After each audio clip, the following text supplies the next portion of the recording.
మైత్రి media news channel కు స్వాగతం. బాపట్ల జిల్లా చీరాల వాకర్స్ అసోసియేషన్ ఆధ్వర్యంలో గర్ల్స్ హై స్కూల్ వద్ద ఉచిత మజ్జిగ పంపిణీ కేంద్రం ప్రారంభించి 30 రోజులు అయిన సందర్భంగా వ్యవసాయ market committee chairman Kautavarapu Janardhan సందర్శించారు. ఈ సందర్భంగా ఆయన మాట్లాడుతూ రోజు 3,100 రూపాయల ఖర్చుతో 30 రోజులుగా 93,000 రూపాయలు వెచ్చించి పాదచారుల దాహం తీర్చడం అభినందించదగిన విషయం. రాబోయే రోజుల్లో మరిన్ని సేవా కార్యక్రమాలు నిర్వహించాలని ఆశిస్తున్నానన్నారు. ఈ కార్యక్రమంలో వాకర్స్ అసోసియేషన్ అధ్యక్షులు పోలుదాసు రామకృష్ణ, చారుగుళ్ల గురుప్రసాద్, శ్రీరామ్ రమేష్, డివి సురేష్, జయప్రసాద్ తదితరులు పాల్గొన్నారు.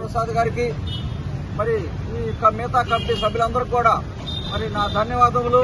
మరిన్ని సేవా కార్యక్రమాలు మరి మీరు చేయాలని కోరుకుంటూ నాకు ఈ సదవకాశాన్ని ఈ పంపిణీలో నాకు కూడా పాల్పంచుకున్న విధంగా వారి ధన్యవాదాలు తెలుపుతున్నాను. అందరికీ నమస్కారం. ఈరోజు గర్ల్స్ హై స్కూల్ దగ్గర మహాలక్ష్మి అమ్మవారి చెట్టు వద్ద NRN PM high school walkers association ఆధ్వర్యంలో దిగ్విజయంగా 30 రోజులు మజ్జిగ పంపిణీ కార్యక్రమం జరుగుతుంది. ఈ కార్యక్రమానికి రోజు ఒక్కింటికి 3,100 రూపాయలు ఖర్చు అవుతుంది.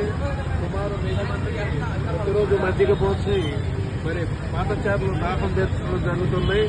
ఈరోజు ఈ మజ్జిగ చలివేంద్రాన్ని మనం దర్శించడానికి మన market committee chairman Kautavarapu Janardhan Rao గారు ఇచ్చేస్తున్నారు.